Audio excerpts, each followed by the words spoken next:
Hey, it's Stephen Semple here. We've given Dave another week off because we're doing part two of the interview with Tom Casey from Griffin Home Services in Jacksonville, Florida.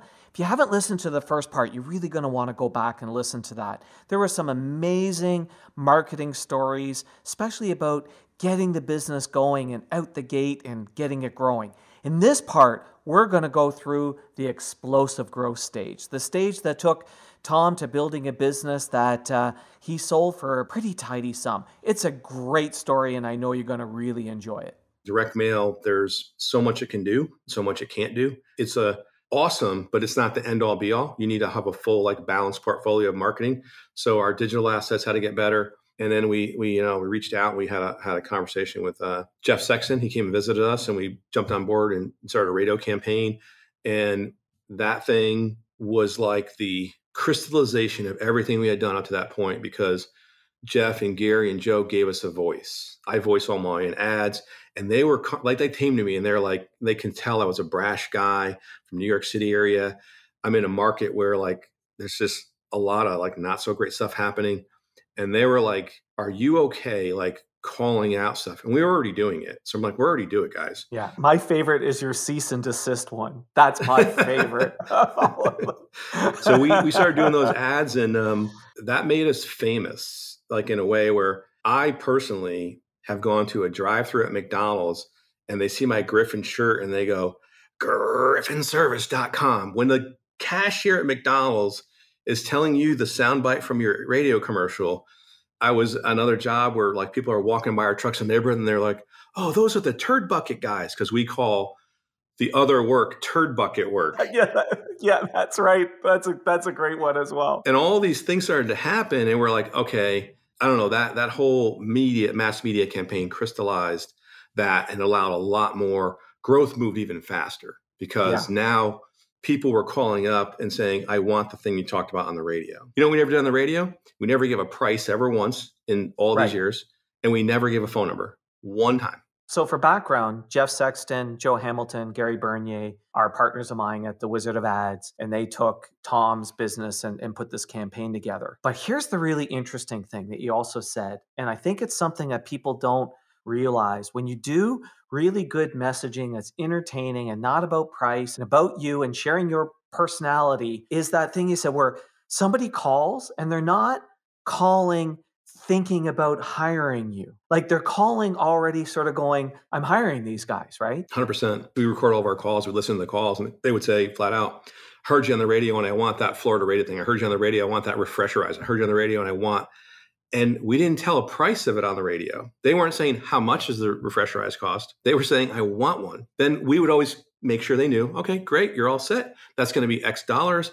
Technician, and it was just okay, cool. We're good. It was a different, so in direct mail, you do more often say, hey, this is the thing, and this is what it costs, because, trying to get them to, there's no entertainment as much in direct mail. Right. There's not as much engagement. It's very that, those couple of fractions of a second, they have to yes or no. And direct mail is to kind of condition them when they have a need. I've seen these guys, even we know they don't remember who Griffin is when they go online. When they need a plumber, they don't go, what's called Griffin? They go, oh, crap, plumber. They go, plumber near me. And then they see Griffin. They go, oh, those are the guys that get mail every month. We see their trucks in our neighborhood. We hear them on the radio. All that recall is helped or boosted by what we do. As long as the brand is consistent, the messaging is consistent, and we're not randomly saying, buy one, get one free or some crazy thing. But the radio was, those guys will probably tell you, I got excited about it. I'm I'm all in. We have ads, we bleep words. I'm we're in. Let's go. Let's really challenge this. I got a call one time. I don't know if they share with you, but the local trade association, which I don't belong to, actually. This is a great story. I'm glad you're sharing this one. So we had a radio ad. It was pretty controversial. And it was because we were basically calling out turd bucket work, right? Turd bucket contractors, turd bucket work, the ductwork's everything's wrong. If you're tired of turd buckets, give us a call. So I get this call one day. I'm driving on the road, and somebody I know who's president of the association. He goes, "Hey, listen, got a minute?" I was like, "Yeah." He goes, "Hey, we were talking about you and Griffin last night." I'm like, "Oh boy, good or bad?" He goes, "Well, not good." I'm like, "So what's going on?" He goes, "Well, we were talking about your radio ads, and we like them. They're very entertaining. We're hoping that we can convince you to stop running them." And I'm like, interesting. Why do you want to stop running them? And he's like, well, because you keep like calling out this bad work. You're using things like Turd bucket. You're, talking about how everything's done wrong in this market. And, we just don't think it's professional. So I said, let me ask you a question. Is there anything I'm saying that's not true in the ad? Like if I am, I don't want to say anything that's untrue. But in fact, X, Y, Z, is all those things true? And he goes, no, we get it. You're right. And I said, well, let me think about it. Change the radio ads. You know what I'll do? Here's what we should do. Why don't you guys get fucking better? Because by the way, I charge more money than all of you. I'm higher cost than all of you. You're complaining, but you could charge more money and do a better job. So I have my answer for the board. No, we're not. And then we actually ran a radio ad about it.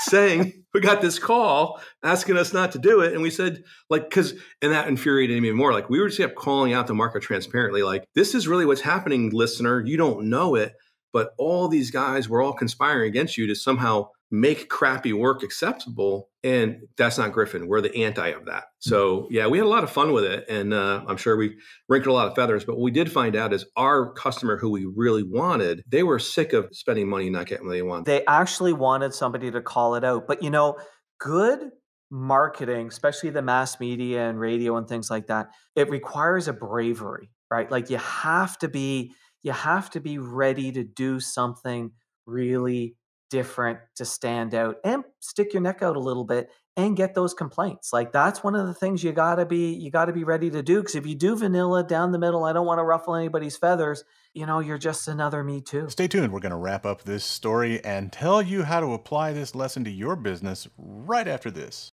Nice one. Thanks. We should do this more often, man. I wish we could. And why can't we? It's my business. What about it? Thought everything was good. It was. Do I hear a but in there? Sales have started to flatten, and we're down over last year. Oh. Can't figure it out. Tried a bunch of stuff. Putting in more time doesn't seem to make a difference. Yikes. It's frustrating. Have you spoken to Stephen? Who? The host from the podcast we just interrupted? No. Why not? I thought you were trying stuff. I am, but what's Stephen gonna do? He'll work with you for free. You mean that starter session thing? Yep. I don't know. What do you have to lose? Not much, I guess. So, you gonna book one? Yeah, why not? Where do I do it again? I think you can do it right from this podcast. Cool, thanks. You bet. We really should do this more often. Golf more or interrupt this podcast? Over to you, Dave. Book your starter session on this podcast's website. Just visit theempirebuilderspodcast.com and click on Get Started. Let's pick up our story where we left off, and trust me, you haven't missed a thing. First radio ad we ran, we got complaints. Oh, right on the first one. Wow. We'd always roll our ads out to our team. Of course, you got to tell the team, here's the ads we're running. So when you're answering phone calls, going to jobs, right, you know what's happening. Call center is like, oh my God, we had this lady call. And then I go listen to the call and have to go in the call center. Generally, the company got a complaint. And so like in our world, a complaint is like, stop the presses, let's solve the complaint. But that would be if it's a work complaint, like we got mud on the carpet or the AC didn't work. Like we're going to dive on that thing, like jumping on a live grenade. We're going to fix it. But this wasn't that. This was a random person taking the time. Keep in mind, Stephen, we didn't give them a phone number. They had to take their time to go online, find our company, call in to complain that I am offended by the word turd bucket. So I took the first one and I called back and I had a little fun with them. And I was like, so Stephen, I understand. Thanks for calling us. We really appreciate it. We're sorry that you didn't like the ad. Can I ask what was wrong with the ad? And they're like, I don't think it's necessary to use vulgarities like turd bucket. And I said, can I ask you a question?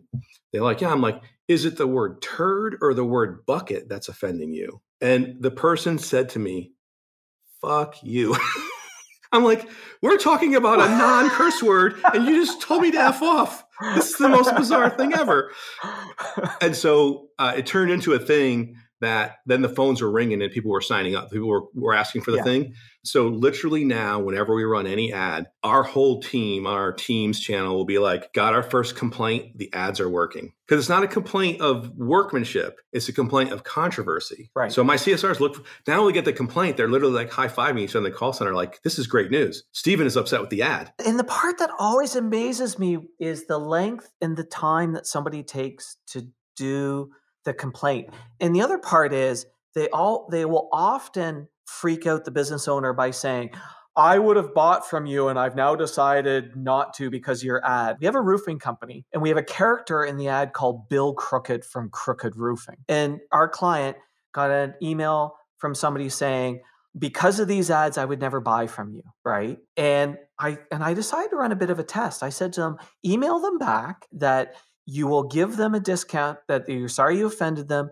You'll take $1,000 off the job and you'll take it out of the ad writer's pocket because they wrote such a terrible ad. And the response we got from the person was like, thank you for the offer, but I live in a condo, so I have no need. So I don't buy the roof. And I was like, oh, so your first email that you sent was basically a lie. You were never going to be a customer. After a period of time, you develop that skin that the cost of being remarkable and having raving fans who love the turd bucket is you're going to tick a few people off. If you try to go down that middle, you lose both sides. 100%. I'll tell you, we did something similar you talked about with Bill Crooked or the roofing company. I said we created this thing called Golden Ticket, like Willy Wonka's Golden Ticket. And it basically, it allows any of our associates, coworkers to give away a free safety inspection, whether you pick, you want AC, heating, plumbing, electrical, whatever you want. It's just like, here's a golden ticket to do whatever you want to do. So I said, start offering those people. Let's do a little social experiment. People who are like, they say those exact words. I would never use your company because of your ads. Okay, let's put it to the test. So I had my call center like, start telling them that you apologize. We're going to give you a free golden ticket that you can pick any of these 4 services absolutely free. Over 80% of those complainers take the free service. So they will take the service. They will take the free service because that's, ours isn't like a roof in a condo. You have a water heater, you have a plumbing. But then we go in there and you know what their response is to the technicians? Wow, I really had you guys all wrong. That word is more of your baggage than our baggage. Yeah. And if you did meet us, we're nice guys. And the reality of it is, if that word offends you and our kind of like straightforwardness offends you, you will not like our company. So let's do us both a favor. You deserve to be happy. You're a great human. We deserve to be happy. We're good humans. We'll actually refer them to people. We're the company that literally, when you get upset with us, we're like, would it be all right if I tell you a couple of companies I think you'd be happier with? And we we know competitors that are price oriented or this oriented or that oriented. Just at least, even though they're mad at us or whatever, just serve them. Just be nice. They're having a bad day, whatever is going on. Just call XYZ. Here's their phone number. I have competitors now saying, hey, thanks for all the referrals. Like every time we get, this is a little underhanded, but whenever we get a price call or a price complaint, I refer them to my biggest competitor because I don't want to deal with the price complaint. So I'm like, yeah, if you're just looking for a price-based decision, we're not your guys, but can I tell you who is? Call over and ask for Stephen Semple. He specializes in doing low prices. And so they're calling, clogging up my competitors' phone lines. And then some of those guys are like, hey, thanks for all the referrals. They're running discounts. They're happy just for whatever the calls. Hey, Tom, I've taken a lot of your time. This has been awesome. But the one thing I just want to kind of just take a couple of minutes to talk about, my understanding is when the business sold, were you out shopping the business at that point, or did an offer come in that you weren't seeking? It's kind of both. So I had sold my Hilton Head company to my partner, and not for like those crazy money. Like we were partners. He was a good dude. And I got my money out of it and I got a return on my investment. And so that one was already gone. I still owned Connecticut with my dad. My dad was already retired for a long time. And I kind of grew wary. My passions were clearly on Florida and Griffin. And I was sort of not, we're so running Connecticut, but I just wasn't into it the same way. And I knew, and I love my team there. And I'm like, it's not fair for them to be sort of not, that I'm not all the way bought in the same as I was. So I started shopping that company. And so we had a lot of interest in it right away, established company, 3 generations, blah, blah, blah. And during that process, I was the owner. They would always kind of say, what are you going to do? And when they talk to me, most of the platforms would be like, hey, we want you to do this. We want you to do that. And I'm like, this is a mic drop, exit stage left moment. I'm not hanging around. Like I'm selling the business. I'm already living for the last 6-7 years, I've lived in Florida running it remotely. The leadership team there is in place. Like you don't need me. And you can actually take my salary and what I take out of it and add it. We're going to add that back. Like they don't need me. And so they got curious as to like what I was doing. Then I started to discover I had this other business, and that started to get the phone call saying, what about that business? And I said, it's not for sale. And they kept pushing and pushing and pushing. And then it's one of those things that everything's for sale. It wasn't for sale because I felt like our trajectory was so steep. Like we're not there yet. I don't want to sell. And so I literally said to the broker we were using and the potential suitors, like, listen, I'm going to be straightforward with you. whatever we're thinking about Connecticut, that's like a straight up deal. But Florida, you're going to have to make me an offer I can't refuse. Like, I'm just being honest. I'm not being a jerk. I love it. I'm into it. I'm excited about it. That's where my attention is. I'm not selling it. Like the example I gave was, if you knocked on my house and said, we've checked Zillow, we've had an appraisal done, your house is worth $900,000. Here's a check for $900,000. We need you out by the end of the week. You paid me what it's worth, but I'm not selling my house. Right. That's how I feel about my business. If I came along to your house and I said, here's $2 million, we're moving. So that's kind of how it happened. And so that's the exact sample I gave to the people who were talking. And that did, quite frankly, I remember it was, leading up to Christmas time that year, and the LOI started to come in. The first one came in, and I was literally like, holy, this number is, it's more than I was thinking. Like, holy crap. So I called my wife and I said, check the email. And she was like, where do we sign?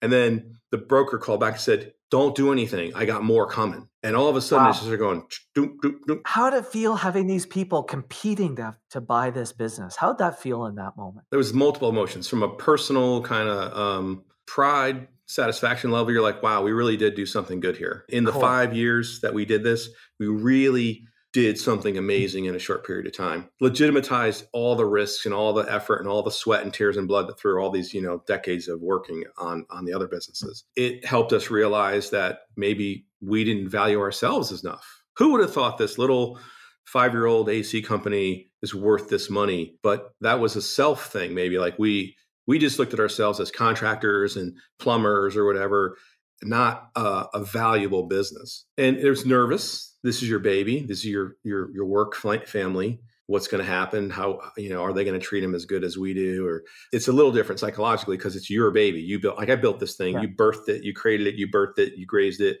Now you do have a different little emotional heartstring on there. So there's a lot going on.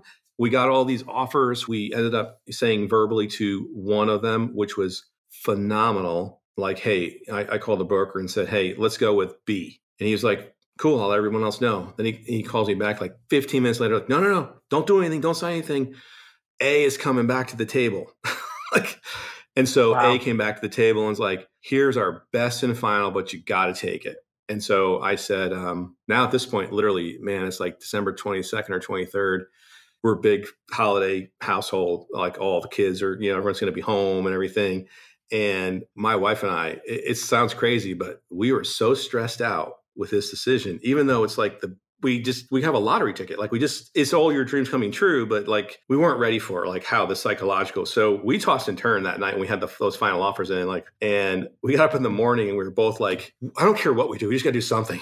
We can't go through Christmas thinking about this. And so we made our decision and signed our LOI on December 23rd. And all the relief of having done that. But it was quite an interesting experience. And it wasn't that way with Connecticut. So Connecticut was also, we did at the same exact time. Connecticut was much more like a cut and dry business deal. It was much more like selling a stock than what Griffin was. And Griffin was like, we don't want to sell it. And then they're making offers and they're competing with each other and they're bidding each other up. And I will say this, I think I said this on a podcast or a class we did with you and Gary.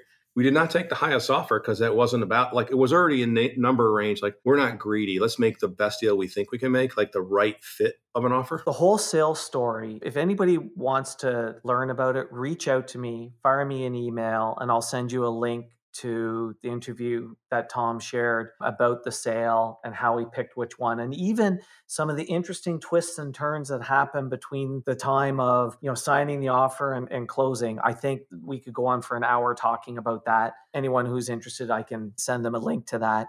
The last thing, I just want to end it on this, Tom. This has been awesome. Thank you very, very much for doing this. We could go on. I know we could go on for another hour. A recurring show every couple of weeks. Yeah, maybe. That would be awesome. Are you doing any consulting these days to any industries or specifically to the heating and air conditioning business? Are you doing any of that right now? I am. I do consulting right now. I mostly do like more corporate level. Yeah. And typically it's for sales techniques, not like doing the marketing, like writing, whatever, but more like you said, laying out all the brochures on the table going, which one's you? Right. My end is more like if you say this in your marketing, show me where you're doing it. Like, show me how it translates to the customer. Because everybody has this cool marketing idea, but they don't ever implement. So I think you're lying to the customer. You say you are the greatest and you don't do the greatest things, you're lying. And then you will not keep them as a customer. Sales process, also like whether it's in-home sales for like contractors or whatever, but also for any industry, because sales process is sales process. It's a people-to-people process, but B2C more than B2B too, but B2C more so. So I do that like as I'm transitioning in my own ownership of the business. Perfect. So if somebody wants to reach out to you and they say, hey, I want to pursue talking to Tom about potentially having Tom come in and help us with some sales processes and some of these things we've talked about, how do they reach you, Tom? Email is the best way. And my email is real simple. It's TOM, my name, Tom, at tomcnow.com. Tom@tomcnow.com. Ask me a question. I'll get back to you. Give me a couple of days. My inbox gets pretty full, and then once we connect, then I could share more information with people on text and messaging and how to stay in touch, whatever. But happy to help anybody out if I can. Cool. Awesome. Tom, thank you very much. And the story of Griffin is awesome. Thank you for taking the time today. I appreciate the invite, Stephen. Thanks for listening to the podcast. Please share us, subscribe on your favorite podcast app, and leave us a big, fat, juicy 5-star rating and review. And if you have any questions about this or any other podcast episode, email to questions@theempirebuilderspodcast.com.